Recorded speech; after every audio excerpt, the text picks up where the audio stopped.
Nous avons commencé à parler le mercredi sur servir Dieu et porter du fruit. Et depuis un certain temps, nous parlons sur les pièges dans la vie, dans le parcours du serviteur de Dieu. Je crois que cette section sur le piège est en train de toucher à sa fin. Nous avons vu un certain nombre de pièges. Aujourd'hui, j'aimerais que nous puissions voir un autre piège. Important de parler de ce piège, parce que si on parlait des pièges dans le parcours du serviteur de Dieu sans toucher à cet aspect que nous allons voir aujourd'hui, nous avons été incomplets. Nous allons donc parler de l'amour de l'argent comme piège sur le chemin du parcours du serviteur de Dieu. J'aimerais nous convier à prendre nos Bibles dans 1 Timothée, le chapitre 6. Et nous allons lire le verset 10. 1 Timothée, le chapitre 6, le verset 10. J'aimerais vous convier à prendre à partir du verset 6 pour que nous puissions très bien comprendre le contexte. Il est dit ceci. 1 Timothée 6 à partir du verset 6 et nous allons lire jusqu'au verset 11. Il est dit ceci. C'est en effet une grande source de gain que la piété avec le contentement. Car nous n'avons rien apporté dans le monde, il est évident que nous n'en pouvons rien emporter. Si donc nous avons la nourriture et les vêtements, cela nous suffira. Mais ceux qui veulent s'enrichir tombent dans la tentation, dans le piège et dans beaucoup de désirs insensés et pernicieux qui plongent les hommes dans la ruine et la perdition. Car l'amour de l'argent est une racine de tous les maux, et quelques-uns en étant possédés se sont égarés loin de la face et se sont jetés eux-mêmes, se sont égarés loin de la foi plutôt, et se sont jetés eux-mêmes dans bien de tourments. Pour toi, homme de Dieu, fuis ces choses et recherche la justice, la piété, la foi, la charité, la patience, la douceur. C'est vrai que notre pensée, en nous donnant ce texte, est beaucoup plus résumée au verset 10.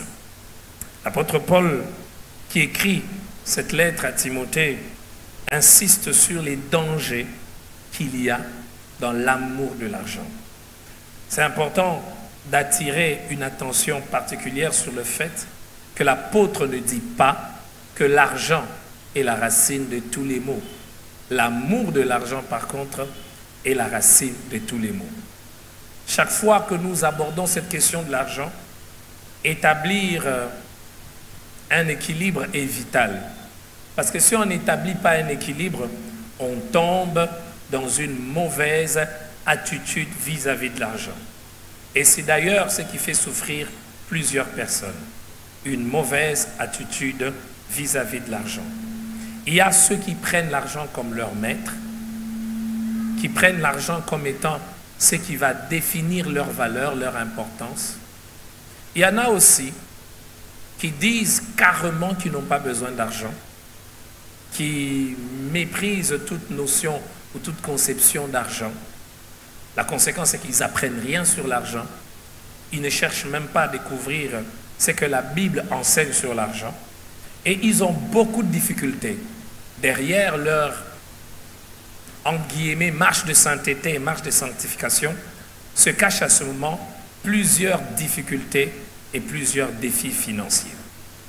Frères et sœurs, toute la section, c'est-à-dire à partir du verset 6 jusqu'au verset 12, au verset 11, nous parle du contentement. Le contentement, c'est le fait de se réjouir, d'être content de ce que l'on a, de savoir apprécier ce que l'on a et de ne pas avoir une attitude plaintive, une attitude que l'on a souvent lorsqu'on pense que ce que l'on a n'est toujours pas suffisant. Cette recommandation de l'apôtre Paul résume même l'enseignement de la Bible sur l'attitude que nous devons avoir vis-à-vis de l'argent. C'est le contentement.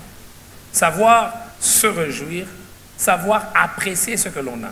Quand bien même on peut avoir des ambitions, quand bien même on peut vouloir avoir plus, mais savoir dire ce que j'ai, c'est déjà quelque chose, j'apprécie cela. C'est la base de la bonne attitude vis-à-vis de l'argent. Bien-aimés frères et sœurs, j'aimerais que vous puissiez me donner un amen. Qui n'est pas touché ou concerné par cette question de l'argent? Le serviteur de Dieu aussi est confronté à cette question de l'argent. Cette question mal abordée, mal comprise, a détourné plusieurs serviteurs de Dieu qui ont changé leur message, qui ne prêchent plus l'évangile de Jésus. Certains même se sont retrouvés ayant vendu leur ministère à ceux qui leur donnent un peu plus, parce que tel donne plus, parce que tel a une certaine position sociale. Alors, on ne peut pas prêcher contre ce que lui fait.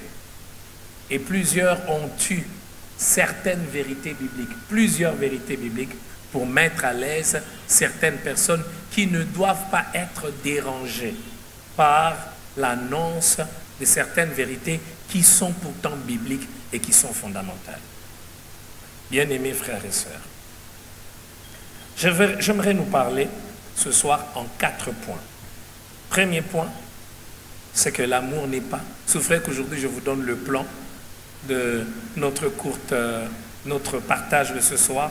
Premièrement, nous allons parler de ce que l'amour de l'argent n'est pas.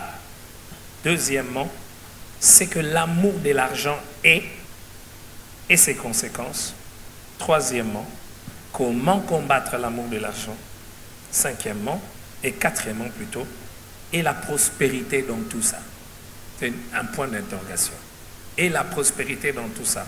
Rappelez-vous, pour ceux qui viennent mercredi, vendredi régulièrement, je leur ai dit, vous allez supporter que pendant ce temps, que je puisse vous parler de la prospérité. C'est important pour moi que je puisse vous parler de la prospérité, telle que la Bible en parle. Parce que dans la Bible, on parle de la prospérité. Le danger, c'est seulement de faire de la prospérité le centre de l'Évangile. Si nous faisons de la prospérité le centre de l'Évangile, alors nous courons un danger. Mais c'est aussi dangereux de ne pas parler de la prospérité. Parce que nous croyons dans les promesses de Dieu. Le Dieu qui nous sauve, le Dieu qui guérit, c'est aussi le Dieu qui donne des moyens. C'est aussi le Dieu qui peut nous rendre capables de pouvoir aux besoins, à nos propres besoins, aux besoins de nos enfants, aux besoins de nos familles. C'est aussi ce Dieu qui nous rend capables d'avoir des moyens au-delà de nos besoins, afin que nous soyons capables d'aider aussi les autres. La question de la prospérité ne doit hélas pas être une question taboue. Elle devient une question taboue quand souvent on a peur de tomber dans les déviations. Ce n'est pas parce qu'il y a des déviations concernant la prospérité que nous ne devons pas en parler. Quand on n'en parle pas, il y a plusieurs personnes qui pensent que pauvreté égale sainteté, égale sanctification. Et voilà pourquoi malheureusement nous avons plusieurs faux convertis, excusez-moi de le dire, des personnes qui sont de convertis économiques et sociales. C'est-à-dire, c'est la pauvreté qui les fait prier. C'est les manques qui fait qu'elles prient. Et vous verrez ces personnes-là, dès que leurs conditions sociales, financières changent, elles ne prient plus. Certains, même quand elles changent seulement de milieu, elles quittent un environnement qui était pauvre, elle va dans un pays plus riche ou dans une ville plus riche. Son intérêt pour le Seigneur n'est pas là. D'où l'importance que l'on aborde cette question. Il n'y en a peut-être pas encore ici parmi nous plusieurs personnes qui sont extrêmement riches, mais je sais que le Seigneur va le faire. Donnez-moi un amen. Le Seigneur va le faire. Plusieurs ici seront riches. Très riches même. Mais non pas pour eux-mêmes, mais riche pour le Seigneur. Parce qu'on peut être riche pour soi-même et riche pour le Seigneur. C'est que l'amour de l'argent n'est pas. C'est le premier point. Et dans ce premier point, je vais citer peut-être 6 sous-points de ce que l'amour de l'argent n'est pas. Alors, c'est important de dire que avoir de l'argent n'est pas synonyme d'aimer de l'argent. Serviteur de Dieu, j'ai appris très tôt qu'il faut faire très attention à l'argent. Et cette attitude m'a poussé pendant longtemps, personnellement, à développer une attitude qui, je crois, n'était pas très correcte sur l'argent. Et c'est ce qui fait que jusqu'à aujourd'hui, j'ai encore beaucoup de pudeur pour parler de l'argent. Comme si parler de l'argent veut dire que l'on aime de l'argent. Ou même avoir de l'argent est une mauvaise chose. Il ne s'agit pas de cela ici, lorsque l'apôtre Paul dit que l'amour de l'argent est la racine de tous les maux. Vous pouvez avoir de l'argent, ce n'est pas une mauvaise chose, ce n'est pas un signe que vous aimez l'argent. Il y a même des personnes, parce qu'elles sont mal enseignées, elles ont peur d'avoir de l'argent. Parce qu'elles se disent, si j'ai l'argent, je vais m'éloigner du Seigneur. Or, nous devons savoir que ce n'est pas l'argent qui vous éloigne du Seigneur. Ce n'est pas une somme ou un montant qui vous éloigne du Seigneur. Ce n'est pas un poste qui vous éloigne du Seigneur. Ce n'est pas un salaire qui vous éloigne du Seigneur. C'est toujours votre cœur qui vous éloigne du Seigneur. Ce qu'il faut faire, c'est élargir votre cœur. Si votre cœur est élargi, si votre cœur est débordant d'amour pour le Seigneur, peu importe l'argent que vous allez avoir, l'argent ne va pas vous éloigner du Seigneur. Et je faisais une prière, et je fais une prière dans mon cœur, alors que je vous livre ce partage biblique, qu'aucune somme dans cette église n'éloigne quelqu'un du Seigneur. Qu'aucun montant, qu'aucun grade, aucun poste n'éloigne du Seigneur. S'il y a des gens qui se perdent pour $100, il y a des gens qui restent fidèles au Seigneur, même en ayant $10 000, $20 000 chaque mois. S'il y a des gens qui se perdent pour $500 000, il y a des gens qui ont 1 million, 2 millions, 3 millions de dollars, mais qui restent fidèles à Dieu. Je prie le Seigneur que ta limite de fidélité à Dieu ne soit pas conditionnée par un montant. Donnez-moi un amen plus fort. Deuxième chose que l'amour de l'argent n'est pas. Gagner de l'argent ne signifie pas qu'on aime de l'argent. Vous savez, il arrive des fois, quand nous travaillons avec certaines personnes, quand nous sommes dans une entreprise, dans un projet, et que l'on cherche à gagner de l'argent, il y a des gens qui pensent que l'on aime trop l'argent. Et vous entendez parfois certains chrétiens qui ont la critique facile. Ils vont dire que ce frère-là, il aime l'argent. Mon frère, cette personne-là a acheté cette marchandise. Cette personne a mis de l'argent dans cette marchandise. Elle loue cette boutique. Elle doit payer la boutique. Ne doit-elle pas gagner de l'argent parce qu'elle a un enfant, elle a une femme? Il prie dans une église, c'est ce bien-aimé, et son église a des besoins. Cette personne-là a des frères, a des sœurs, a des parents. Quoi de plus normal qu'il cherche à gagner de l'argent? Certains chrétiens mal enseignés pensent que si je veux gagner de l'argent, donc j'aime l'argent. Mais tu vas faire une activité pour perdre. Et c'est pour ça que vous verrez certains chrétiens mal enseignés, sa boutique ou son petit étalage, sa petite activité est en train de sombrer de mois et de mois. Il ne gagne rien, il ne veut pas réajuster. Il est en train de dire simplement, le Seigneur lui-même connaît, frère. Le Seigneur lui-même connaît. Nous allons partir au ciel, frère. Toutes ces choses ici, nous allons les laisser. Oui, nous devons gagner de l'argent dans la perspective de l'éternité, sachant que nous ne sommes pas éternels sur la terre et que nous sommes que des intendants. Mais cela ne nous empêche pas de nous rappeler que nous avons quand même des responsabilités sur la terre. Nous avons la responsabilité de prendre soin de nos parents quand ils sont vieux. Nous avons la responsabilité d'aider ceux qui n'ont pas, ceux qui sont incapables de gagner beaucoup plus. Nous avons la responsabilité de contribuer à l'avancement du royaume du Seigneur quand nous sommes sur la terre. Troisième chose que l'amour de l'argent n'est pas, ou qui n'est pas l'amour de l'argent. Bien-aimés frères et sœurs, parler de l'argent ne signifie pas que l'on aime l'argent. Et je prie le Seigneur que quelqu'un qui a ce problème ce soir soit délivré au nom de Jésus. Parler de l'argent ne signifie pas que vous aimez de l'argent. Le mal, c'est quand l'argent devient le centre de toutes vos conversations. Vous faites tourner tout autour de l'argent. Parce qu'il y a hélas des personnes comme ça. Quand ils regardent quelqu'un, la première chose à laquelle ils pensent, il a combien d'argent? Quand quelqu'un lui parle, la première chose, il va me donner combien d'argent? Quand il rencontre quelqu'un, tout tourne. Mes frères et sœurs, même si vous ne parlez pas de l'argent, chaque jour vous faites face à des choses qui vous rappellent que vous avez besoin de l'argent. Il y a des étudiants. On va vous rappeler qu'il faut payer les syllabus, il faut payer les livres. Vous êtes parents, on va vous rappeler que c'est la fin de l'année, il faut clôturer, il faut payer les frais académiques, il faut payer les frais scolaires. Vous habitez une maison, si elle ne vous appartient pas, le bailleur va vous rappeler que vous devez payer votre loyer et que c'est important. Et si vous voulez vous marier, vous allez vous rappeler que vous devez donner quand même la dot. Et dire qu'aujourd'hui, il y en a qui font le commerce avec la dot. Soit dit en passant, j'ai été consolé cette semaine. J'ai suivi une prédication, un extrait du pasteur Marcelo. En fait, je me suis dit, heureusement que je ne suis pas le seul à réfléchir comme ça. J'ai toujours dit que lorsque mes filles vont se marier, lorsque quelqu'un va venir, je vais lui poser la question, tu as amené combien? Donne ce que tu as. Chaque fois que j'ai dit ça, les gens me disent, oh mais tu es bizarre, tu es bizarre. Cette semaine, je suivais le pasteur Marcelo répéter carrément la même chose que j'ai l'habitude de dire. Dans mon cœur, je me suis dit, heureusement Seigneur, je ne suis pas le seul à réfléchir comme ça. Parce qu'il y en a qui exagèrent, qui sont des malfaiteurs, des escrocs derrière la dot. Ils disent, ma fille a étudié. Et celles qui n'ont pas étudié ne sont pas humains. Est-ce que tous ceux qui ont épousé des femmes qui ont étudié, toutes ces femmes qui ont étudié travaillent et ramènent de l'argent?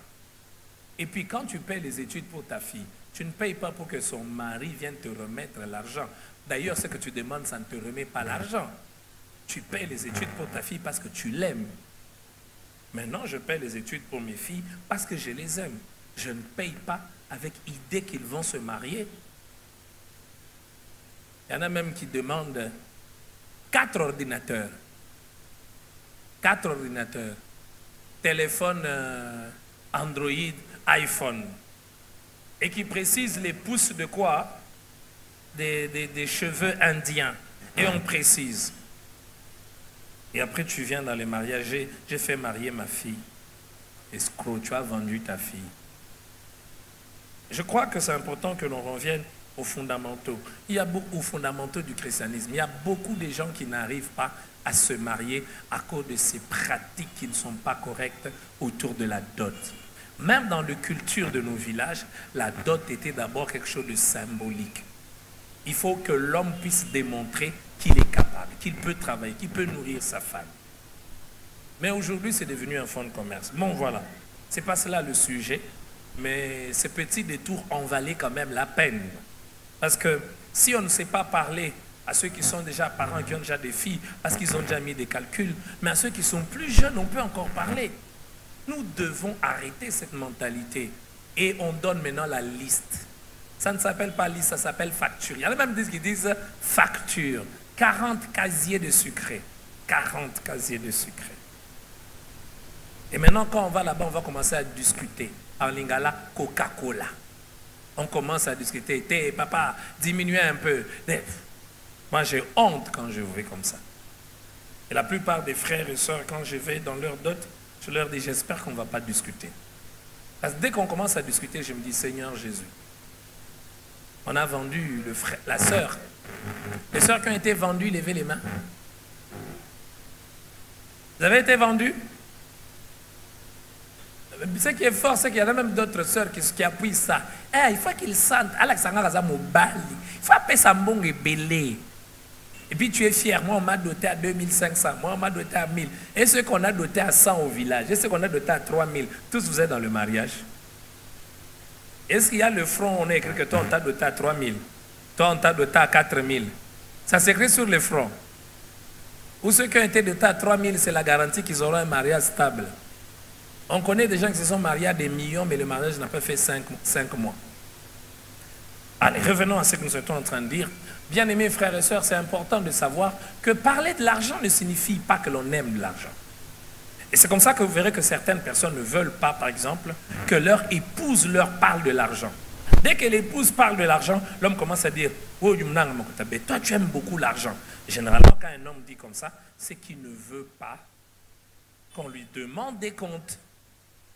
Il y en a aussi qui n'aiment pas que l'on parle de l'argent à l'église. Je sais que parfois il y a des exagérations, il y a des excès dans certains milieux chrétiens où on demande de l'argent, même pour rien. Je sens qu'il faut que quelqu'un me bénisse. Ou quelqu'un dit, je vais bénir, en français c'est combien?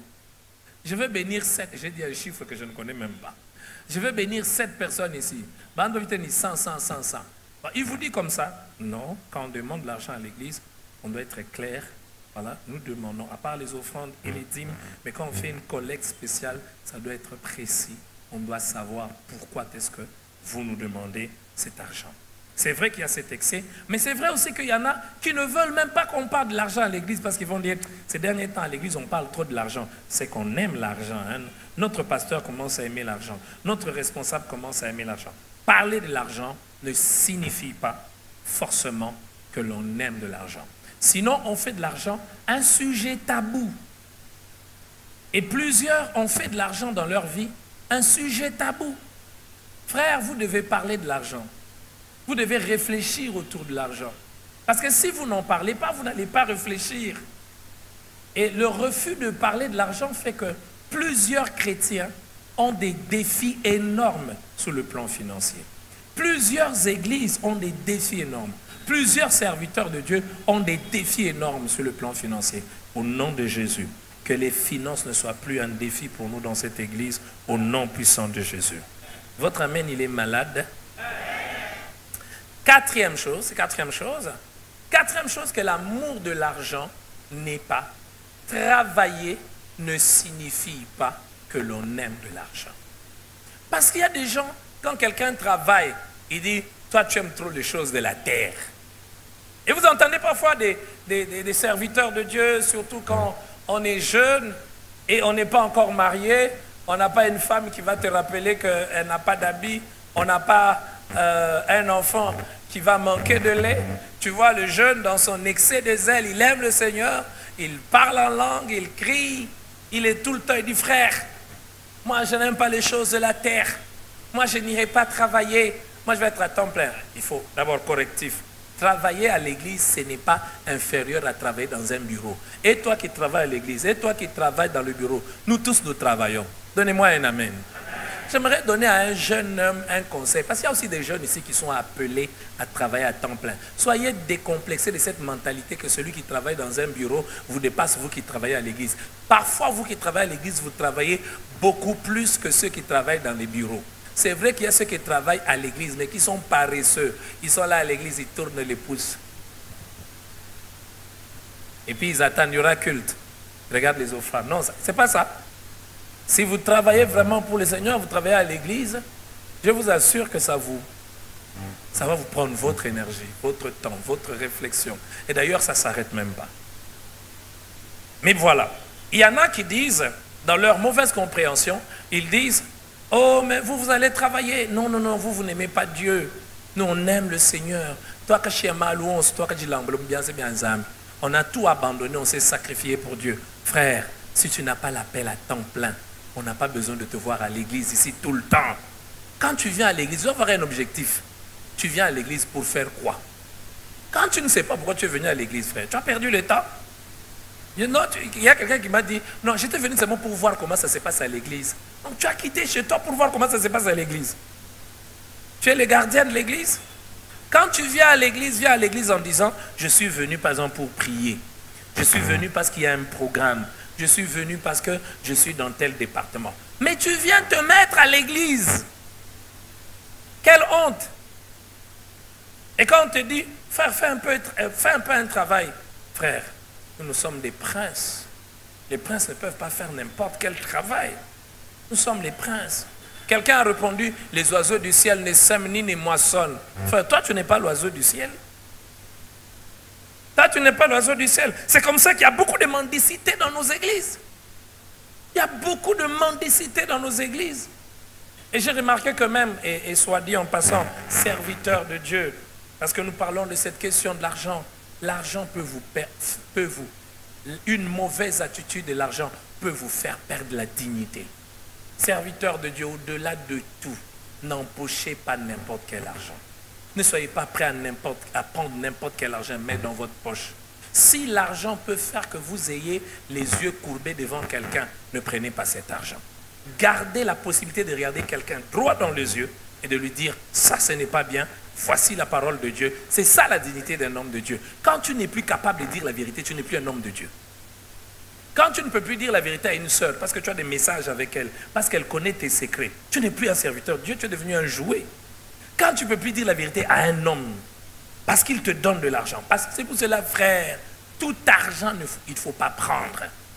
Serviteur de Dieu. Et là, quand je parle de serviteur de Dieu, je ne parle pas que de pasteur d'État, je parle de nous tous. Même ceux qui... Parce qu'on a mis cette conception que l'homme de Dieu, c'est le prédicateur, et celle qui balaie, ce n'est pas l'homme de Dieu. Celui qui est au service d'accueil n'est pas l'homme de Dieu. Celui qui est au service d'accueil, c'est la femme de Dieu, au même titre que celui qui prêche. C'est Dieu qui a appelé, mais à des fonctions, à des tâches différentes. Donc ça concerne tout le monde. Alors, frère, va travailler si Dieu ne t'a pas appelé à temps plein. Et même si Dieu t'a appelé à temps plein, alors donne-toi à fond, travaille au maximum. Parce que Dieu récompense mieux. Il ne faut pas venir à l'église pour rien faire. Il ne faut pas multiplier de programmes. Il y a certains responsables, quand ils ne travaillent pas, ils multiplient de programmes. Le jour où ils commencent à travailler, ils commencent à changer d'attitude. Vous avez déjà connu des départements comme ça? C'est comme ça que, frères, sœurs, pardon, excusez-moi, il y a des femmes mariées, mais vous faites des veillées avec des femmes toute une semaine, veillées, 4 jours de veillée, avec des femmes mariées. Et celle qui vous dit là, c'est une veuve. Mais c'est vrai, hein? Et va regarder les jeunes filles. Vous n'aimez pas le Seigneur. Vous n'aimez pas le Seigneur. Il faut aimer le Seigneur. Maman, tu es veuve. Les jeunes filles là, elles viennent de se marier, 5 ans. Tu veux qu'elles viennent tout le jour. Ou même, tu es marié, mais tu as déjà 60 ans, 65 ans, 70 ans. Et tu dis, servant du Seigneur, venons veiller, venons veiller. Tu mets 3 veillées par semaine. Mais celle qui vient de se marier va dire, je ne viens pas. Et quand elle ne vient pas, maman, bolinganzambe, aimez le Seigneur. Non, maman, laisse de nous terroriser. Qui dit que quand toi tu avais notre âge, quand tu venais te marier, tu venais passer 3 fois par semaine. Et ce que je dis, c'est même par rapport au travail. Alors vous verrez, parce que le frère là, il vient de finir l'université. Il a postulé à plusieurs endroits. On ne l'a pas encore répondu. Quand il dirige un département, tel jour, dès qu'il commence à voir le travail, il commence à changer. Frère, nous ne devons pas diriger nos départements comme si nous devons rester avec des personnes qui vont toujours manquer du travail. Nous devons prier pour que les gens aient du travail et nous devons organiser en se disant, ces personnes auront du travail. C'est pour cela qu'on a gardé le 3e culte à 16 h dimanche. Chaque fois que dans mon cœur, le fardeau commence à dire, mais on travaille beaucoup, il faut peut-être remonter. Il y a quelque chose qui me dit, est-ce que tu sais ce qui va arriver dans 5 ans dans cette ville? S'il y a plus de travail dans cette ville, comme dans certaines villes, il y a des gens qui font les traits jusque samedi, dimanche, et qui ne peuvent pas venir le matin. Alors, je sais que parfois on me dit toujours, mais remontez les cultes. Je me rappelle à un moment, dans plusieurs réunions, on m'a acculé. Non, il faut qu'on commence à 16 h, on termine à 18 h. On termine à 18h30. Et puis, en principe, on doit aller de 17 h à 19 h. Parce que si on est dans une ville où tout le monde va travailler, le travail prend fin à 16 h. Quand vous voyez le programme, l'église, le culte commence à 14h30. Vous vous dites, mais ces personnes, ils vont travailler quand? Quand est-ce qu'ils vont travailler? Et la prière du matin commence de 8 h à 12 h chaque jour le matin. Vous connaissez ça, non? Baloufas. des chômeurs. Tout le monde est chômeur. Cinquième élément que l'amour de l'argent n'est pas.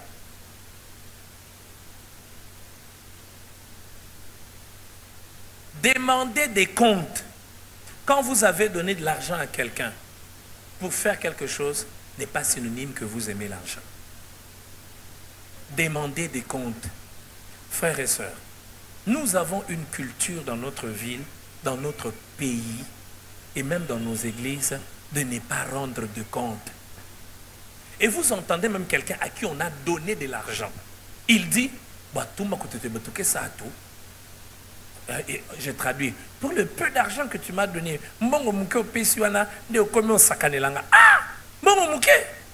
je t'ai donné de l'argent pour, tu m'as dit, je veux faire ceci, je veux faire tel projet, je vais faire. Rendre compte sur ce qu'on t'a donné. En Chilban, on dit comme ça. En lingala, on dit 100 dollars au Pesaïnga. Mais 100 dollars, wana. Moi, je n'ai pas ramassé. Celui qui te donne n'a pas ramassé. Frère, quand quelqu'un te donne de l'argent, il faut lui dire merci. C'est sa sueur. C'est son intelligence. C'est son énergie. Peut-être aujourd'hui, tu le vois gagner 2 000, 3 000, même 10 000 chaque mois. Mais il n'a pas toujours commencé par gagner 10 000, 20 000 chaque mois. Avant, il gagnait peut-être 100. Il gagnait 50. Et quand quelqu'un te donne 100, 50, tu regardes même tout l'argent qu'il m'a donné. Et certains même développent une culpabilité. J'ai entendu quelqu'un dire, bon, pour qu'il ne parle pas, je ne veux pas lui demander, pour qu'il ne parle pas. Mais si c'était facile, il devait chercher. Alors, il y a des gens qui ont même peur. Mais je t'avais donné de l'argent, qu'est-ce que tu as fait? Parce que vous savez, il y a des personnes qui ont un terrorisme moral. Non, il veut te mettre dans des positions où, quand tu lui donnes de l'argent, tu ne peux pas lui poser des questions. Dès que tu lui poses des questions, il commence à pleurer. Je vous assure que les larmes, c'est parfois l'arme des manipulateurs. Donnez-moi un amen. Ne cédez pas aux larmes de tout le monde.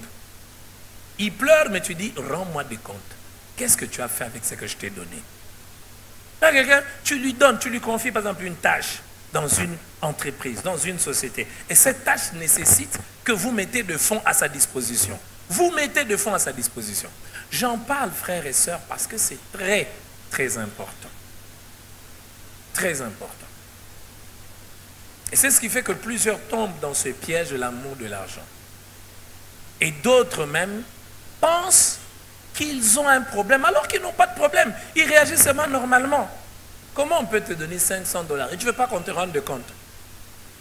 Tu ne veux même pas que quelqu'un te rappelle. L'autre fois tu étais venu, je t'ai donné. Aujourd'hui je te donne. Et je vais continuer à te donner. Ah! Maintenant tu commences à compter. Mais quand on te donne l'argent, qu'on ne compte pas. Frère, aujourd'hui tu as demandé l'argent à ce frère-là. Il t'a donné 100 dollars. Tu lui dis, mon frère, je suis en difficulté. Je suis en difficulté. Il te donne. Tu oublies. 8 mois après, tu viens encore demander. Vous savez, quand on donne, on se rappelle. Hein? Et puis il va te rappeler, mais mon frère, l'autre fois je t'ai donné. L'autre fois je t'ai donné. Mais qu'est-ce que tu fais? Ah, bah frère, il parle mal parce qu'il m'a donné un peu de son argent. Mon frère, c'est sa sueur. Quand quelqu'un te donne de l'argent, ça ne veut pas dire qu'il n'avait rien à faire avec l'argent. Donnez-moi un amen. C'est important. Quand quelqu'un te donne, ça ne veut pas dire qu'il n'a rien à faire. Tu verras parfois quelqu'un qui te donne, tu es surpris, il manque quelque chose de basique et de fondamental. Ben, je me rappelle, il y a quelque temps, une personne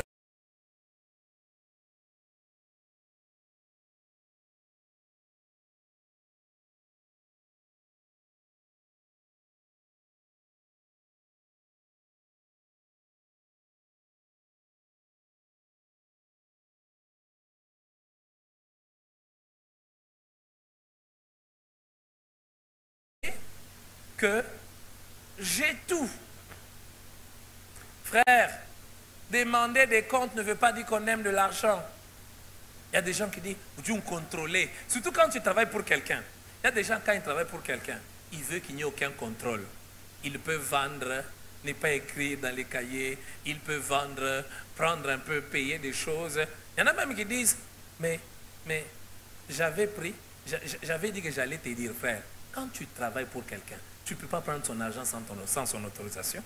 Ce n'est pas ton argent. Tu prends l'argent de quelqu'un sans son autorisation. Et puis tu dis, j'avais dit que j'allais t'expliquer. Tu allais m'expliquer. C'est pour toi. Vous êtes très calme ce soir. Hein? Non, frère. Demandez de compte, ça ne veut pas dire qu'on aime l'argent. Vous verrez les frères venir dire, non, pasteur, ce frère-là, je ne sais pas travailler avec lui. Il aime beaucoup l'argent. La plupart des fois, j'ai compris que ce n'est pas que le frère aime beaucoup l'argent. C'est l'autre frère qui n'a pas une bonne attitude vis-à-vis de l'argent. 6e chose que l'amour de l'argent n'est pas. Planifier en matière des dépenses n'est pas synonyme que l'on aime l'argent. Planifier. Bien-aimés frères et sœurs, ce que j'ai appris et découvert en tant que pasteur, en tant que mari, j'ai découvert que le manque de planification en matière de finances fait beaucoup plus de mal. Ce qui nous rend pauvres généralement dans les milieux chrétiens et même dans la vie, ce n'est pas ce que nous ne gagnons pas, mais ce que nous faisons avec ce que nous avons gagné. La pauvreté n'est pas due au fait que tu gagnes peu. La pauvreté est due au fait que tu ne sais pas utiliser ce que tu gagnes. Alors, moi j'ai un défaut. Heureusement que le mariage l'a corrigé. Je pouvais venir le matin à l'église. J'ai $200 dans la poche, ou même 300. Et le soir, j'ai plus rien. J'ai donné aux brebis du Seigneur. Gloire à Dieu. Donnez-moi un amen. Et c'était très fréquent. J'ai 200, $300 dans la poche. Et puis après, le soir, je rentre main vide. Et comme j'étais souvent avec Kali, je me dis, Kali, j'ai besoin de $10. Mais j'avais 200, $300. Non, les brebis du Seigneur sont venus. Ils ont tout pris. Non, ça, c'est pas dire que j'aime les brebis du Seigneur. Ça signifie que je ne sais pas planifier. Parce que même l'aide doit être planifiée. Celui qui aide sans planifier sera incapable d'aider demain. Est-ce que c'est bien que je puisse t'aider aujourd'hui, mais que demain, après t'avoir aidé toi, que je sois incapable d'aider une autre personne? Il y a des gens qui vont dire, il aime beaucoup l'argent, lui il calcule tout. Vous savez, quand le culte se termine, généralement, il y a des amis là qui viennent, ces enfants qui n'ont pas où manger, qui viennent. Ils disent, pasteur, pasteur, pasteur. Au début, je leur donnais, dans le peu que l'on me donne aussi ici, dimanche, ou mercredi ou vendredi. Je leur donnais. Alors, chaque fois que je donnais, j'avais remarqué que le nombre de ceux qui viennent augmentait. Et chaque fois, c'est des équipes différentes. Et maintenant, quelle stratégie ils ont? Tu nous as promis. Même si je n'ai pas promis, tu nous as promis.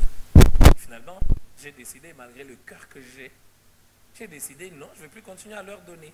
Parce que quand ils viennent un jour où moi, je n'ai pas prévu de donner, c'est bien, je peux leur donner. Mais quand ça devient systématique, ça veut dire que chaque fois quand je viens à l'église, en dehors de l'offrande, je dois aussi prévoir quelque chose pour eux. Et quand je les donne, le nombre augmente. Et les nombres augmentent. Le jour, ils seront à 30. Est-ce que je serai capable de faire pour eux? Mais je vais me sentir coupable. Je n'ai pas fait quelque chose pour eux. Je n'ai pas fait. En réalité, je n'ai pas péché. Je ne peux pas prendre tout leur malheur. Mais je peux, par la grâce de Dieu, les soulager tant soit peu. En fonction de ce que Dieu m'a donné. Planifier ne signifie pas que l'on aime de l'argent. Vous savez, il y a des personnes, il ne faut pas tomber dans l'avarice. Hein, parce qu'il y a des personnes qui sont avares. Le temps passe vite. J'avais l'impression que j'ai beaucoup du temps aujourd'hui, mais j'ai l'impression que le temps passe vite. Bien-aimés frères et sœurs, planifier ne signifie pas que l'on aime de l'argent. Tu dois savoir combien tu gagnes, combien tu dépenses, de telle sorte que quand tu reçois des demandes d'aide, tu dois être capable de dire la somme que j'ai prévue pour aider les gens ce mois, elle est finie. Donc, toi, je peux t'aider l'année prochaine. Toi, je peux t'aider le mois prochain. Supposons que tu as prévu que dans tout ce que tu gagnes, parce que regardez, tu dois donner ta dîme. Et j'aimerais vous dire qu'en réalité, la dîme, on va en parler lorsque je vais parler de la prospérité, la dîme n'est pas la dernière partie que l'on enlève. La dîme, c'est la première partie que l'on enlève. Parce que derrière la dîme, il y a un message.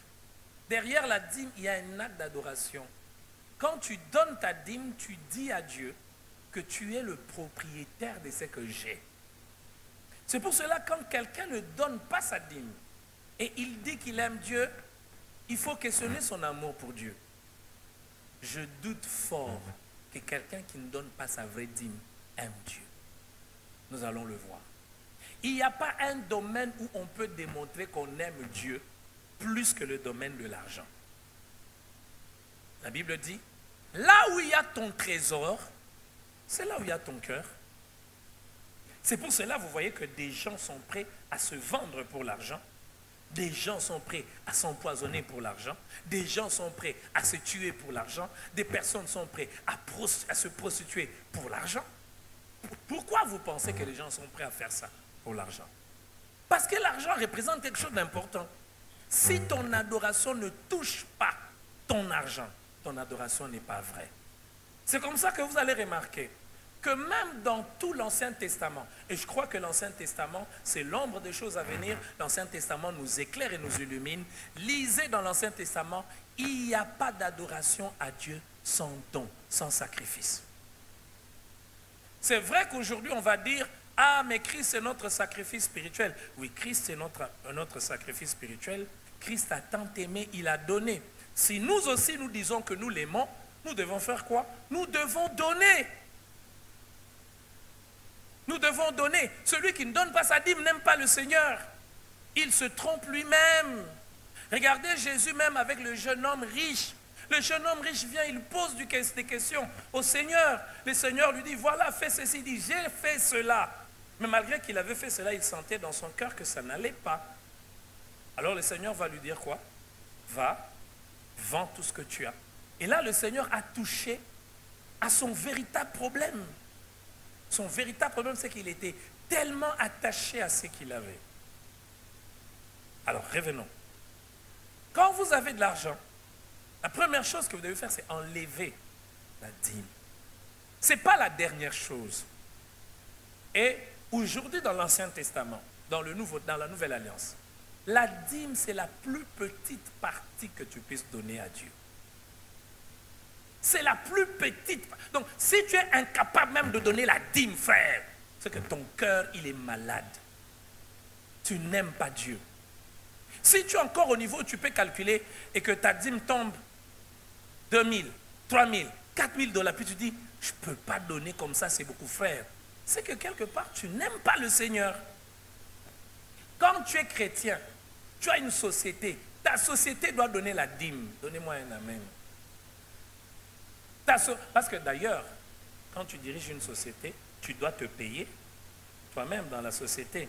Tu ne dois pas confondre la poche de la société et ta poche. Mais dans ce que tu te payes là, tu donnes la dîme et puis ta société donne aussi la dîme. Et je vous assure que c'est l'une des choses qui fait, on va parler de cela, quand on va voir la prospérité dans tout ça. Parce qu'il y a des gens qui ont des activités, mais leur activité ne donne pas la dîme. Quelqu'un va dire, mais pasteur, tu tires ça d'où? Abraham, quand il est parti se battre contre les rois, quand il est venu qu'il a donné la dîme, il n'a pas donné sa dîme personnelle, il a donné la dîme de son organisation. Quand il est parti pour combattre et récupérer qui? Lot. Il a donné la dîme. Et il avait pris combien de ses serviteurs pour aller se battre? On parle des centaines de personnes qui étaient parties se battre. Ce n'était pas forcément Abraham qui était parti se battre. Ses travailleurs sont partis se battre. Ils ont gagné des choses. Et quand ils sont rentrés, Abraham a donné la dîme à qui? À Melchisédek. Du butin des guerres, ce qu'il avait. Bon, revenons à ce que nous étions en train de dire sur la planification. Frères et sœurs, j'ai parlé de la dîme parce que c'est la première chose que l'on enlève. Je dois savoir que je gagne autant. J'enlève ma dîme, voilà mes offrandes ou mon offrande. À part mon offrande, voilà ce que je mets de côté pour aider et assister ceux qui sont en difficulté. Ça doit être clair. Il y a ce que je fais pour ma maison, mais je dois aussi toujours mettre quelque chose de côté pour aider ceux qui sont en difficulté. Car, frères et sœurs, il n'y a aucune prospérité que Dieu donne sans cause et sans objectif. Frère, Dieu ne rend pas quelqu'un prospère pour rien. Donnez-moi un amen. Dieu ne vous rend pas prospère pour rien. C'est pour cela, cet homme, Mardochée, a rappelé à sa nièce, qui sait si c'est pour de temps comme ceci. D'ailleurs, dans le livre des Proverbes, on dit, quand les biens se multiplient, les gens pour en jouir ou en bénéficier, fait quoi? Augmente. Frère, il n'y a pas de prospérité pour rien. Tout ce que Dieu a donné sur la terre, tout ce que Dieu a créé, tout ce que auquel Dieu a doté des capacités, il a placé toujours des gens qui doivent venir prendre ce qu'il a donné. Frère, il a donné aux arbres d'avoir des fruits, pas pour l'arbre. Quel est l'arbre qui prend des fruits, qui mange ses propres fruits? Je vous pose la question, est-ce que le soleil bénéficie lui-même de ses rayons solaires? Je vous pose la question, même les animaux, les insectes, il y a des gens qui disent, ah mais les insectes c'est de mauvaises choses, les insectes c'est de mauvaises choses. Vous savez que les insectes sont aussi une bonne chose, hein? C'est la biodiversité. Ils contribuent aussi à la vie sur la terre. Si on éliminait tous les insectes, on aura des problèmes. Est-ce que vous le savez? Même regardez dans le tube digestif de l'enfant là. Quand l'enfant vient de naître là, j'ai oublié le terme, certaines expressions de médecine sont en train de partir, mais il y a certains germes qui sont importants pour le tube digestif, surtout pour l'estomac j'ai oublié comment on appelle ça. Est-ce qu'il y a des médecins pour me rappeler ça? Mais c'est important que l'enfant ait certains germes, certains... Je ne sais pas. Je ne veux pas dire des choses scientifiquement qui ne sont pas correctes, mais il y a des choses qui ne sont pas, qui sont utiles pour l'enfant. Donc, tout ce que Dieu a créé, frère, quand tu commences à vivre sur la terre, rien que pour toi-même, sache que tu es devenu inutile. Tu es devenu inutile. Tu n'es pas utile à toi, tu n'es pas utile parce que tu t'es bien habillé, parce que tu as habillé une belle maison. Mon ami, non, non, non, non, non. D'ailleurs, si tu as ta belle maison, quand tu vas mourir, on va t'oublier. Ton utilité, c'est dans la mesure de l'apport que tu donnes à ceux qui sont autour de toi. Alors, quand tu as l'argent, tu dois planifier. Je vais aider les gens avec autant. Mais non, il faut avoir la discipline. Parce que, frères et sœurs, et ça c'est l'un des combats que moi j'ai eu, je vous en parle en tant que votre pasteur. Quand tu as planifié, quand tu as atteint que je vais aider ce mois ici avec 100 ou avec 200, quand tu as atteint 200, quand les gens viennent te demander, si tu leur dis, je ne peux plus faire quelque chose pour vous, tu n'as pas péché. Dis-leur, vous allez venir le mois prochain. Donnez-moi un amen. Parce qu'il y a des gens qui pensent que tout ce que vous avez, vous devez leur donner. Et vous allez constater que bizarrement, ceux qui sont comme ça, quand eux, ils ont, ils ne pensent pas à donner aux autres. Ce n'est pas parce que j'ai, et que tu as vu que j'ai, que je dois te donner. Parce que tu ne connais pas celui à qui j'ai donné avant que toi tu viennes. C'est pour ça que tu peux voir un papa ou une maman à l'église. C'est comme ça que, vous savez, en tant que pasteur, je ne veux pas qu'on fasse de la pression sur les besoins de l'argent que l'on a à l'église. Il faut que l'on donne librement. Et mon rôle, c'est de vous enseigner le plus possible pour que nous soyons capables tous de donner librement. Vous entendez parfois certaines personnes, quand on fait des cotisations, « Hé, il y a un bon belébé, boy, à petit caca $5. Maman, est-ce que tu connais les problèmes qu'il a résolus ce mois? Il y a même des gens, vous cotisez quelque part, tu donnes 10, et puis il te dit, yo copé ça 10, yo copé ça, ah, non, copé ça 10. Est-ce que tu connais les problèmes que j'ai résolus ce mois? Maintenant, quand tu vois par exemple quelqu'un, toi tu ne sais pas que, par exemple, son petit frère est malade, et qu'il a dépensé tout l'argent, et que vous faites une cotisation, il donne 10. Et puis toi, tu le regardes, tu dis, il aime l'argent. Je pose la question, est-ce que cette personne aime l'argent? En réalité, il n'aime pas l'argent. D'ailleurs, cette personne s'est fait violence pour donner malgré tout ce qu'il a. Planifier ne signifie pas que l'on aime de l'argent. Mes frères, apprenons à planifier. Planifions même dans ce que nous achetons pour les habits.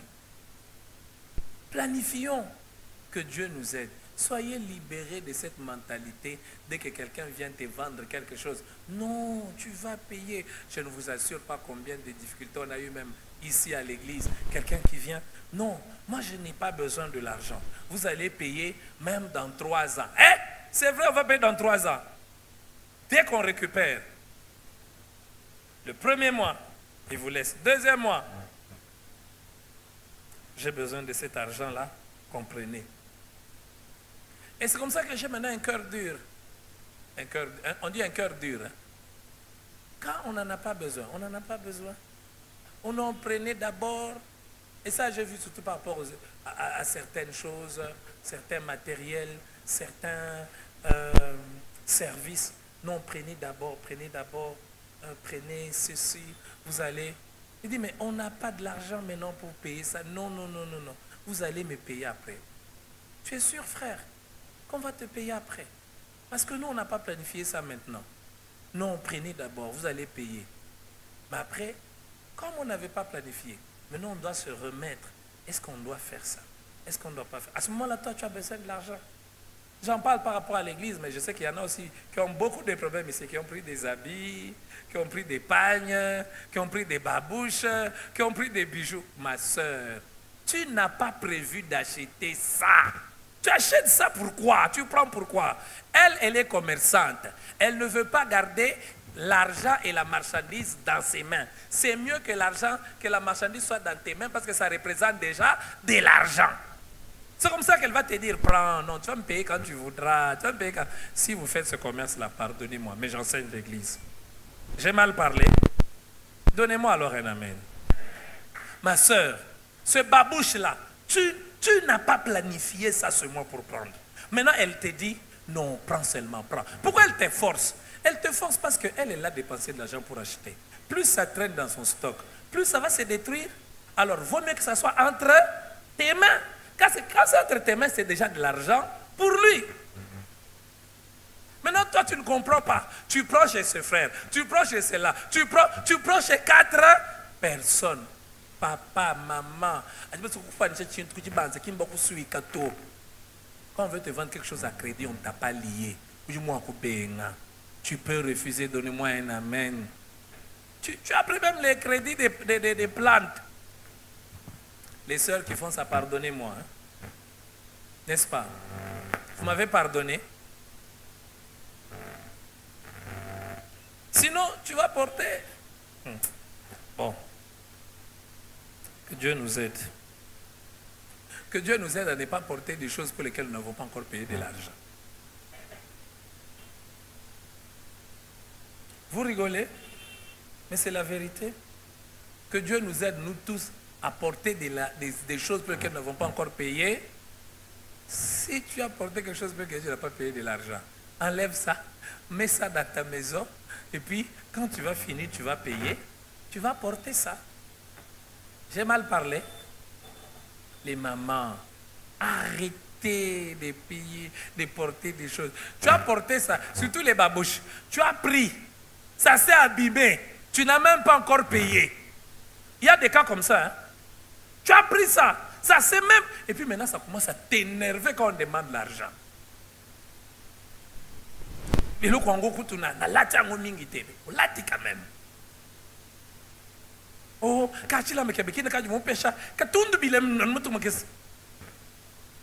alors, il y a des gens, quand ils planifient, et parfois nous sommes choqués, quand un frère dit, frère Abi, j'ai des téléphones à vendre, est-ce que tu ne peux pas prendre? Frère Abi dit, je n'ai pas l'argent. Non, frère Abi, fais-toi du bien, ton téléphone n'est pas bien, prends même, tu vois, c'est bien. Je vais te payer, comment je n'ai pas l'argent? Mais j'ai dit, frère Abi, non, même dans 6 mois. Les 6 mois ne vont pas se terminer. 3 mois déjà, frère Abi, je vais quand même passer ma nouvelle commande. Est-ce que tu ne peux pas? Et là, le frère Rabbi, il a déjà une dette morale. Il a déjà pris le téléphone et surtout, il prend des photos. Il aime ça. Je ne dis pas lui, hein, je ne lui donner qu'un exemple. Vous avez vu ce que l'amour de l'argent n'est pas? Alors, frères et sœurs, arrêtons de nous culpabiliser alors que nous développons des bonnes habitudes. Tu développes une bonne habitude, mais tu dis que tu te culpabilises. Je connais quelqu'un qui dit hey,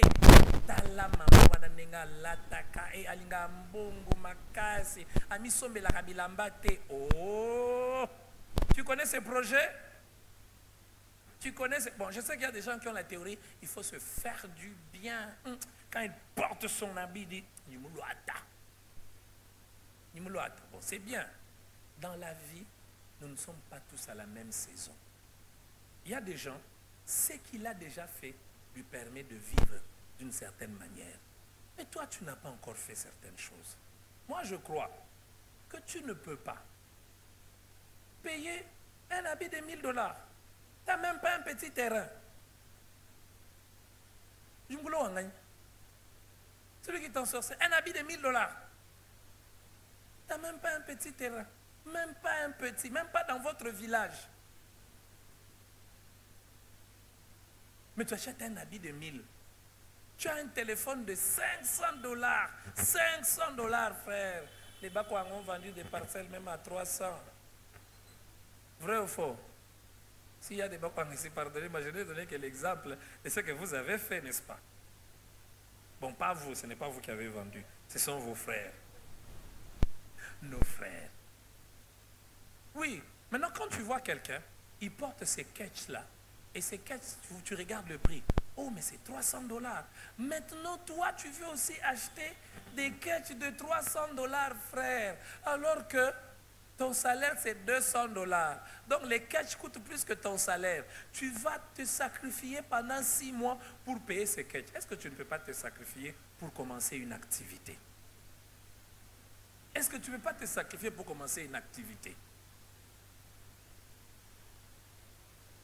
Commence une activité. Commence une activité. Planifie. Regarde comment tu souffres pour payer les dettes des habits et des téléphones. Souffre pour commencer une activité. Parce que le téléphone et l'habit, ça ne va rien te produire. Ça ne va pas te rapporter quelque chose. Au lieu de, oh non, ce papa-là, il aime. Quand tu vois, il a beaucoup d'argent, mais il s'habille seulement simplement. Papa, tu veux qu'il s'habille comment? Comme toi. Ta garde-robe coûte 10 000 $. Tous tes trucs. Vous savez, peut-être c'est une déformation. Peut-être c'est une déformation chez moi. Hein? Pardonnez-moi. Mais il y a des prédications que j'ai entendues. C'est devenu comme des vaccins. La prédication a un impact. J'ai entendu des prédications sur... Bon, je ne vous parle pas de ça. C'est pas bien que je parle publiquement.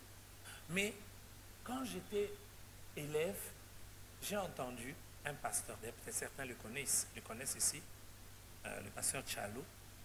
À l'époque, il venait beaucoup à Lubumbashi, faisait des activités des jeunes. Alors, une fois, il a dit, il a rencontré un Congolais en Afrique du Sud. Les nombres de paires, non, c'est un homme d'affaires qui lui disait, les nombres des paires de chaussures qu'il avait, c'était plus de 10, un étudiant.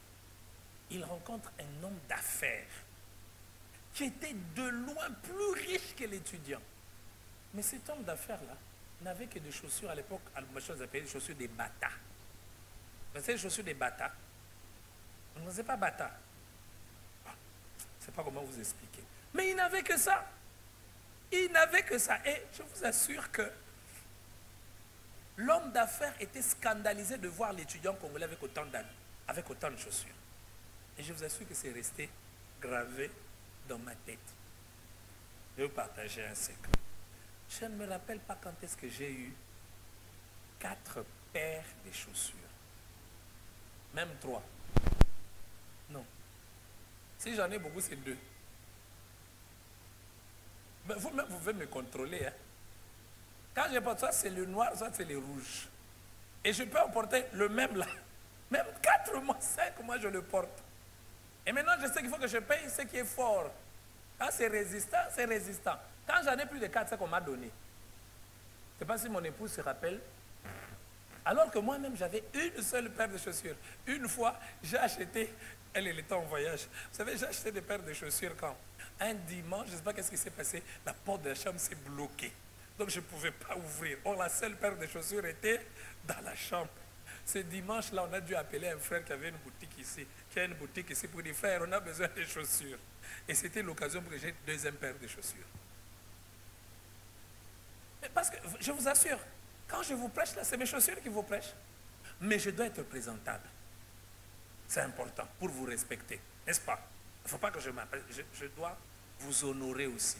Parce que si on voit votre pasteur, les misérables, ça ne vous honore pas. Vous-même, vous aurez honte. Et dit, ah, pasteur, pourquoi tu nous fais honte comme ça? Mais tu es étudiant à la bonne Bakwadjan. Tu es étudiant. Tu as 5 paires de chaussures. Tu n'as même pas une petite activité. Tu n'as même pas une petite source de revenus qui peut t'introduire même 20 000 francs par jour.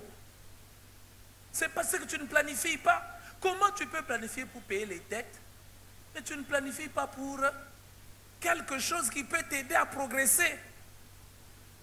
Ma soeur, bon, comment, quand tu t'achètes les habits, c'est une preuve que tu n'aimes pas l'argent. C'est ça. Dépenser sans réfléchir, c'est une preuve que tu n'aimes pas l'argent. J'entends des gens dire, il faut quand même vivre. Hein. Non, frère. Il faut vivre en tenant compte des journées, de la vie de demain. C'est comme ça que vous voyez certaines personnes, quand ils ont eu de l'argent, aujourd'hui, en Bougema, il y a beaucoup des anciens riches. Vrai ou faux? Il y a beaucoup des anciens riches. Au nom de Jésus, vous ne serez pas des anciens riches. C'est pour cela que je vous prêche. C'est pour cela que je vous prêche. Vous ne serez pas des anciens riches. Parce qu'il y a beaucoup des anciens riches. Pourquoi ils deviennent des anciens riches? Quand ils ont eu, ils n'ont pas pensé à demain. Ils n'ont pas pensé à demain. C'est-à-dire, ils ne font pas des choses qui peuvent les aider, même demain, à continuer à avoir. C'est pour cela que vous voyez, on vous raconte celle-ci. Il avait eu beaucoup d'argent. Mais quand vous le voyez, il n'a plus rien. Hier, on me racontait l'histoire de quelqu'un. Non, tel, il a eu beaucoup d'argent. Il est passé de 2 camions à 7 camions. 7 camions. Et puis après, il s'est retrouvé plus rien. 0, Tchigem. Il n'avait plus rien. Comment tu peux passer de 0 camions à 7 camions et puis tu n'as plus rien? Une parenthèse. Quand tu as fait quelque chose et que cette chose commence à mourir de ton vivant, c'est que tu as échoué. C'est un échec. Donc tu as commencé une boutique. La boutique meurt de ton vivant.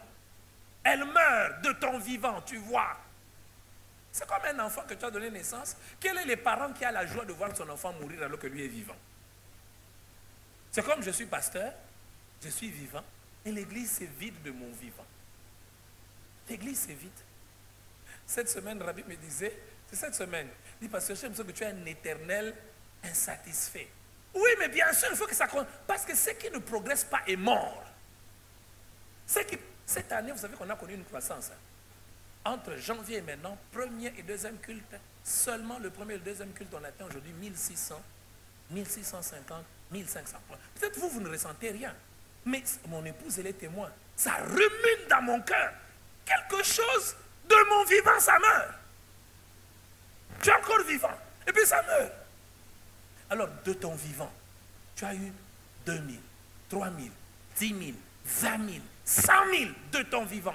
Et puis de ton vivant, tu commences à quitter 100 000, 90 000, 80 000, 70 000. Non, tu es online. En français, c'est comment? On t'a envoûté, on t'a volé l'intelligence. Donc toi, tu ne sais pas voir que c'était 90, ça commence à baisser. Tu ne sais pas t'arrêter pour dire, qu'est-ce que je peux corriger? Qu'est-ce que je peux arranger? Alors, si tu te mets à faire des dépenses de prestige sans planification, tu seras un ancien riche. Je vais terminer par vous dire ceci. Il y a quelqu'un qui m'a beaucoup touché. Il a dit, chaque fois que je vais payer une chemise, je ne paye pas la chemise. Je mets l'argent dans une activité. L'activité va me produire la chemise et je vais continuer avec l'activité. Quand tu veux te tuer, avec les dettes des habits et des chemises. Bon, pardonnez-moi, j'ai dit à mon épouse toujours, bon, il y a des choses qu'il faut prendre pour encourager les frères et les sœurs. Plusieurs fois, ma femme m'a dit, bon, il y a ça. J'ai dit, non, on prend pour l'encourager. En réalité, même si je n'ai pas pris ça, est-ce que je vais mourir? Tout ce dont tu peux vivre sans ça, ce n'est pas très important. Pose-toi la question quand tu veux te troubler la paix. Est-ce que je peux vivre sans ça? Dis gloire à Dieu. Ma soeur, quand mon argent va augmenter, je vais t'acheter. Je peux vivre sans ça. Au lieu de commencer à souffrir, tu ne réponds plus à l'appel. Combien parfois nous ne répondons pas aux appels parce qu'on commence à nous appeler pour l'argent qu'on devait payer. Et puis tu n'es pas en compétition avec quelqu'un. J'insiste, planifier ne veut pas dire qu'on aime l'argent. Donnez-moi un amen. Aujourd'hui vous êtes très calme, mais ça aussi c'est la délivrance. Les finances de quelqu'un sont délivrées ce soir. J'ai dit les finances de quelqu'un sont délivrées ce soir. Que personne ne te fasse vivre sa vie. Vis ta vie. Un homme comme toi doit s'habiller comme ça. Tu connais les problèmes que j'ai. Tu connais mes rêves. Tu connais mes ambitions. Quel rêve tu as, frère? Oh non, la sœur là aime que je m'habille comme ça. Mais si elle veut que tu t'habilles comme ça, qu'elle te paye. Qu'elle te donne des cadeaux. Oh non, moi j'aime pas tes pantalons là qui sont gros. Tu veux que mes pantalons soient comment? Mes amis, parce que quand on parle de l'amour de l'argent, parfois on enseigne mal, on pousse même des gens à abandonner des bonnes habitudes. C'est ça le contentement. Vis avec ce que tu as. J'ai entendu un prédicateur dire, tu prends une dette de congélateur. Quoi? Dette de quoi? Congélateur.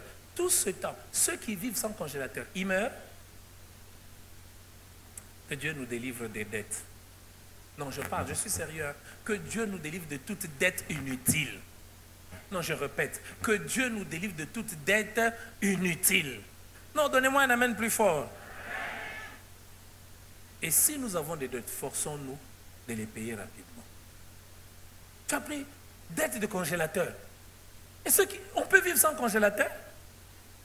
Tu as pris une dette de la télévision. Non, j'ai pris une télévision à crédit. Qu'est-ce qui t'est passé dans la tête? Parce que quand tu regardes, ça augmente tes années de vie. Oh non, je vais un peu me détendre. Mais mon ami, tu peux te détendre gratuitement, à moindre coût. Sors seulement dehors maintenant là. Regarde les étoiles. Regarde les étoiles. Je vous assure, hein, dernièrement quand je suis parti pour l'Assemblée générale, j'ai été logé quelque part au 22e, 23e niveau. Je vous assure, quand tu arrives là-bas, tu vois presque toute la ville de Kinshasa. Tu as une vue panoramique. C'était très beau, je vous assure. Tu oublies les souffrances. Je vous assure que c'était très beau, hein, franchement. Très beau. Il semble que l'appartement, c'est 5 000 $ le mois là-bas. Pas moins de 5 000. Mais, et j'ai dit à la personne, j'ai dit, si tu as seulement un cœur de cupidité, d'avarice, mais tu vas devenir zinzin. Tu vas dire, non, non, non, non, non, je ne veux plus rentrer chez nous. Dieu m'a béni encore. Oh, les gens qui t'ont logé pour une semaine. Non, Dieu m'a convaincu que je dois encore rester un peu ici. Et quand tu rentres chez toi, tu commences à gronder ta femme. Non, tu regardes la vue panoramique que tu avais. Et puis j'ai réfléchi, je me dis, bon, c'est vrai que là-bas, c'est vraiment le 22e niveau.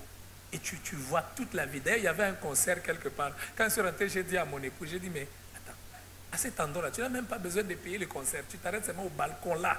Tu vois le concert, tu entends le son. Là où les gens payent 50 $, toi, tu ne payes rien. Parce que tu payes un appartement qui coûte 5 000 $.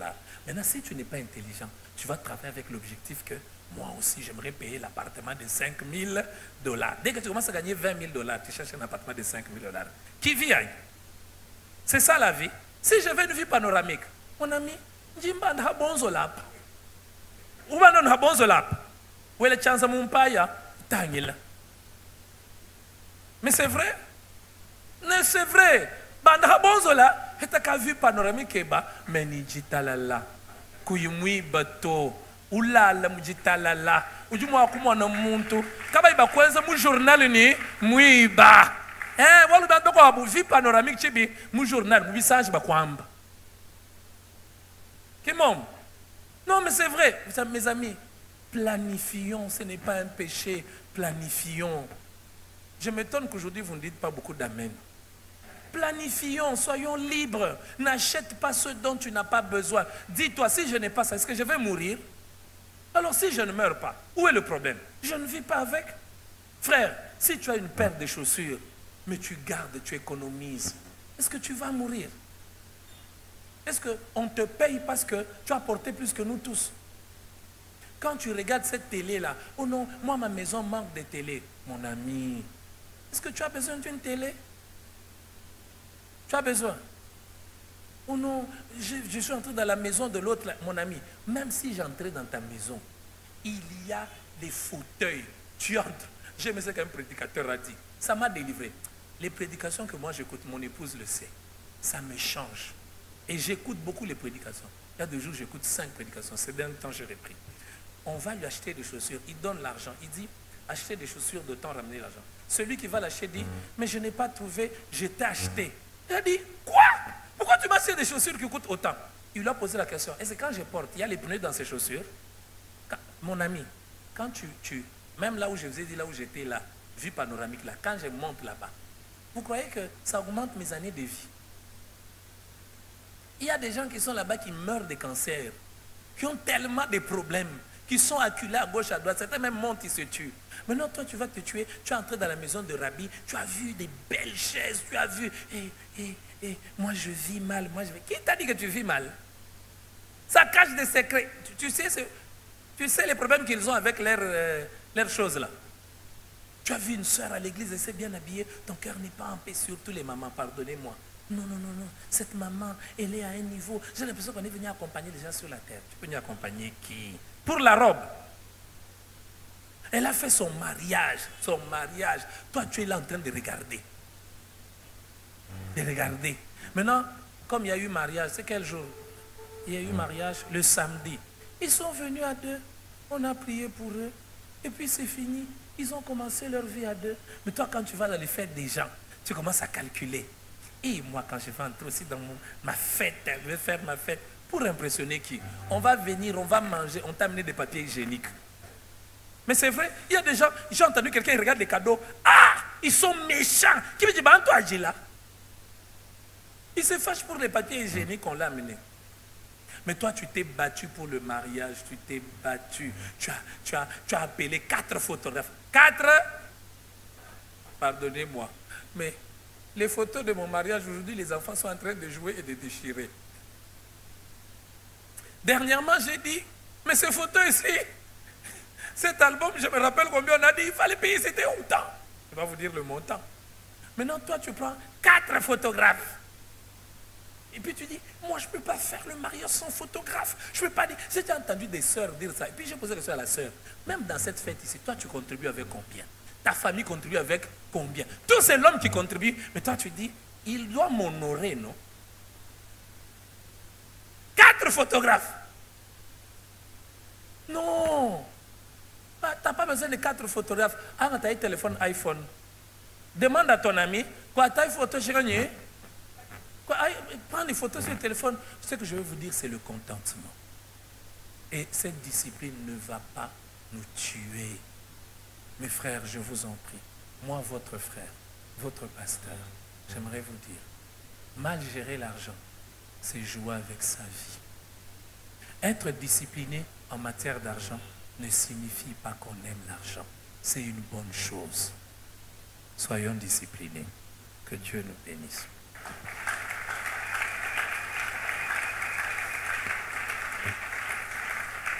Et vous savez, nous sommes arrivés à la fin, beaucoup de pasteurs